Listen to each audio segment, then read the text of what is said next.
नमस्कार दोस्तों, आज हम बात करेंगे एक ऐसी पवित्र पूजा की जो भारतीय संस्कृति से सुख, समृद्धि और प्रकृति के सम्मान का प्रतीक मानी जाती है। बट वृक्ष पूजा। क्या आपने कभी सोचा है कि आखिर बरगद के पेड़ की पूजा क्यों की जाती है? क्योंकि महिलाएं इसकी परिक्रमा करती हैं और धागा बांधती हैं। दरअसल बट वृक्ष यानी बरगद का पेड़ हिंदू धर्म में अमरता, लंबी आयु और अखंड सौभाग्य का प्रतीक माना जाता है। ऐसा कहा जाता है कि इस वृक्ष में ब्रह्मा, विष्णु और महेश तीनों देवताओं का वास होता है। इनकी श्रद्धा और प्रेम से प्रसन्न होकर यमराज ने सत्यवान को जीवनदान दिया था। तभी से यह पूजा पति की लंबी उम्र और परिवार की सुखहाली के लिए की जाती है। बट वृक्ष की जड़ें जितनी गहरी होती हैं, उतना ही यह हमें सिखाता है कि परिवार और रिश्तों की नींव भी मजबूत होनी चाहिए। इस पूजा में महिलाएं व्रत रखती हैं, बरगद के पेड़ की पूजा करती हैं और जल अर्पित करती हैं और धागा बांधकर सुख समृद्धि की कामना करती हैं। तो दोस्तों, आज मेरी बट वृक्ष पूजा की पहली साल है और मैंने सुबह उठकर सबसे पहले स्नान किया। उसके बाद पूरे घर की सफाई करी। उसके बाद मैंने किचन में जाके पोछा लगाया और मंदिर की पूजा करी। मंदिर की पूजा करने के बाद मैंने बांके बिहारी जी को भोग लगाया, सूर्य देवता को जल अर्पित किया। उसके बाद मैं किचन में गई, मैंने खाना बनाया। खाना बनाने के बाद मैंने फिर से कमरे की सफाई की। उसके बाद मैंने आटा लगाया और अठौरी बेलना स्टार्ट कर दिया। अठौरी बेलकर मैंने गरम तेल में अठौरियों को सेक लिया और अठौरियाँ सेकने के बाद मैंने दूसरी गैस पर दूध चढ़ा दिया। जैसे ही मेरा दूध खौलने लगा था, फिर मैंने उसमें पहले से ही बना के रखे थे चावल को दूध में डाल दिया और थोड़ी देर पकाने के बाद मैंने एक कटोरी चीनी डाली और थोड़ी देर के लिए ढक के छोड़ दिया। जैसे ही हमारी खीर अच्छे से पक गई थी तो मैंने उसमें ड्राई फ्रूट डाल दिए काट के, बारीक कटे हुए गरी, काजू, बादाम और थोड़ी सी किशमिश, मखाने डालकर हमारी खीर बनके तैयार हो चुकी थी। तो मैंने उसको ढक कर रख दिया। उसके बाद मैंने श्रृंगार में मैंने चूड़ियाँ मंगाई थी और कंघी, सिंदूर, बिंदी और रंग, मेहंदी वगैरह सारा जो श्रृंगार होता है सब कुछ मंगा के मैं यहाँ पे चल दी थी मंदिर के लिए पूजा करने के लिए। तो धूप बहुत ज़्यादा थी, इसलिए टाइम हो चुका था 12 साढ़े 11 हो चुके थे। उसके बाद मैं यहाँ पे निकल गई थी। जैसे ही मैं मंदिर पे पहुँची तो मैंने देखा बहुत सी स्त्रियाँ इस व्रत की पूजा कर रही थी और अपनी अपनी मनोकामनाएं मांग रही थी और अपने पति की लंबी आयु की प्रार्थना कर रही थी। जैसे ही मैं वहाँ पे पहुँची, मैंने देखा कि बहुत ज़्यादा भीड़ हो रही है। तो मैंने भी एक अच्छा सा बरगद का पेड़ देखकर मैं भी वहाँ जाके बैठ गई और मैंने भी अपनी पूजा की सामग्री लगाना शुरू कर दी। जैसे ही मैंने अपनी पूजा की सामग्री लगाई, मेरे पति जी बरगद के पेड़ के पत्ते तोड़ के लेके आए। 5 पत्ते तोड़ के लेके आए और मैंने 5 पत्तों को धुलवा के अच्छे से वहाँ पे बिछा लिए और हमने जो पूजा बनाई थी उसमें से 2-2 अठौरियाँ, फरा और खीर रख दी पत्तों पर। यहाँ पे मेरी सासू माँ यानी कि मेरी मम्मी जी मुझे बता रही थी कि कैसे कैसे इस पूजा को स्टार्ट करना है और कैसे कैसे उसको संपन्न करना है। तो मैं बैठ गई थी पूजा के लिए। तो सबसे पहले मैंने दीपक को जलाया और प्रार्थना करती जा रही थी। उसके बाद मैंने कपूर लिया, कपूर में आग जलाई और मैंने होम करना शुरू कर दिया था। 7 बारी मैंने होम करा और उसके बाद मैंने प्रार्थना करती जा रही थी, हे प्रभु मेरे होम को स्वीकार कीजिएगा और मेरे पति को लंबी आयु देना और हमारे घर में सुख समृद्धि हमेशा ऐसे ही बनाए रखना।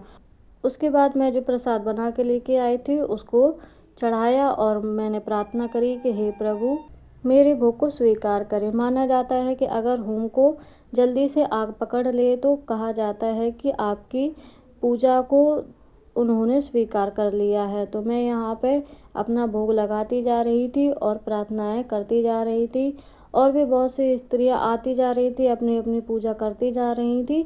बहुत ज़्यादा धूप हो रही थी, गर्मी हो रही थी और इस गर्मी में व्रत रखना, निर्जला व्रत रखना बहुत ही मुश्किल होता है। यहाँ पे मैंने अपनी खीर को वृक्ष देवता को चढ़ाया। उसके बाद मैंने 2-2 पूड़ियाँ ली और फरा लिए, मीठे फरा लिए और नमकीन फरा लिए, उस पर रखे खीर और सारे पत्तों पर ऐसे ही एक एक करके रख दिया। खीर को चढ़ाने के बाद ऐसे ही पूड़ी रखने के बाद उसके बाद मैंने स्टार्ट किया, श्रृंगार करना शुरू कर दिया था। तो सबसे पहले मैंने तिलक लगाया और प्रार्थना करी कि हे प्रभु ऐसे ही हमारे माथे पे सिंदूर बनाए रखना और हमारे माथे पे बिंदी बनाए रखना।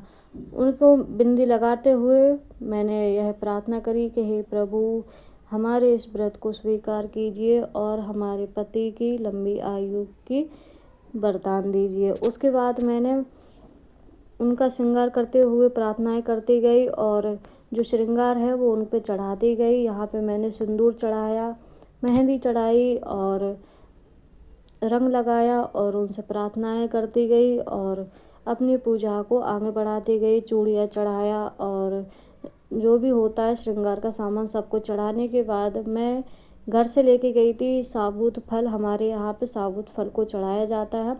साबुत को फल को चढ़ाने के बाद मैंने चावल चढ़ाए। चावल चढ़ाने के बाद मैं गाय का दूध लेके आई थी, शुद्ध गाय का दूध चढ़ाया। हमारे यहाँ पे इसी तरीके से पूजा होती है। और उनको मैंने कंघी चढ़ाई, जो भी सामान था श्रृंगार का, लिपस्टिक चढ़ाई।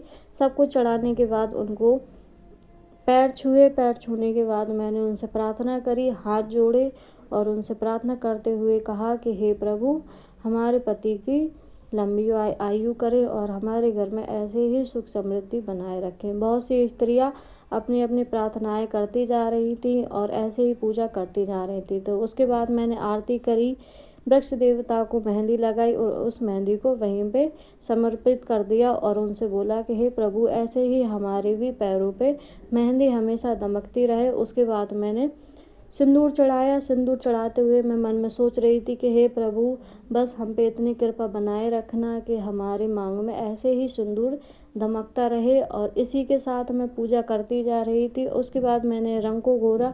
रंग घोरने के बाद मैंने सबसे पहले वृक्ष देवता को चढ़ाया। उसके बाद मैंने अपनी सासू माँ को लगाया और फिर खुद को लगाया। खुद को लगाने के बाद मैंने पूजा करते हुए मैंने उनको चूड़ियाँ चढ़ाई और चूड़ियाँ चढ़ाते हुए मैंने उनसे प्रार्थना करी। मन ही मन में मैं प्रार्थनाएं कर रही थी कि हे प्रभु ऐसे ही हमारे भी हाथों पे चूड़ियाँ खनकती रहे हमेशा। उसके बाद मैंने उनको बिंदी लगाई और उनसे प्रार्थना करी कि हे प्रभु ऐसे ही हमारे भी माथे पर बिंदी ऐसे ही चमकती रहे सदा। मैंने बिंदी लगाने के बाद जल चढ़ाया। 7 बारी मैंने जल को चढ़ाने के बाद उनके पैर छुए और उनसे प्रार्थना करी कि हे प्रभु हमारी पूजा को स्वीकार करें। उसके बाद मैंने मीठे शरबत जो मैं घर से बना के लेके आई थी उसको चढ़ाया और कहा कि हे प्रभु लो और हमारे इस शरबत को स्वीकार कीजिए। इसी शरबत से मैंने अपना व्रत तोड़ा था और वृक्ष की जो डंडी सी होती है उसको मैंने बगैर चबाए ऐसे ही शरबत के साथ में निगल लिया। उसके बाद मैंने मौली धागा लिया। हमारे यहाँ पे इस धागे को मौली धागा बोला जाता है। चावल को गिनना शुरू कर दिया। 16 चावल हमारे यहाँ पे चढ़ाए जाते हैं। 16 चावल गिनने के बाद मैंने वृक्ष देवता को समर्पित किया और उसके बाद मैंने शुद्ध गाय का दूध चढ़ाया। दूध चढ़ाने के बाद मैं खड़ी हो गई और मैंने मौली धागा को वृक्ष पे बांध दिया और मैं प्रार्थना करते हुए उनकी परिक्रमा लेने लगी। परिक्रमा मैंने 11 परिक्रमा ली। उसके बाद मैंने उनसे भेंट करी और उस धागे को वहीं पे बांध दिया। धागे को बांधने के बाद मैं शिव जी के पैर छुए और गौरा मैया के, नंदी बाबा के, ब्रह्म देवता के, सबके पैर छूते हुए यहाँ पे मैंने अपनी पूजा स्टार्ट कर दी थी। तो सबसे पहले मैंने जोत को जलाया। जोत जलाने के बाद मैंने यहाँ पे धूप बत्ती जलाई। धूप बत्ती जलाने के बाद मैंने उनको भेंट चढ़ाई। भेंट चढ़ाने के बाद मैंने भोलेनाथ के ऊपर तिलक लगाया। तिलक करते हुए मैंने प्रार्थना करी, हे प्रभु हमारे इस व्रत को संपन्न कीजिए और हमारे इस भोग को। इसी प्रकार हमारी वट वृक्ष की पूजा संपन्न हो चुकी थी। उसके बाद मैं घर गई और घर पे जाकर कन्याओं को दान दिया। दान देने के बाद मैंने जो भोग बचा था उसको खुद खाया। तो दोस्तों हमारी ये वीडियो आपको पसंद आई हो तो प्लीज़ हमारे चैनल को सब्सक्राइब करना और कमेंट में राधे राधे ज़रूर लिखना। चलिए मिलते हैं नेक्स्ट वीडियो में, तब तक के लिए राधे राधे।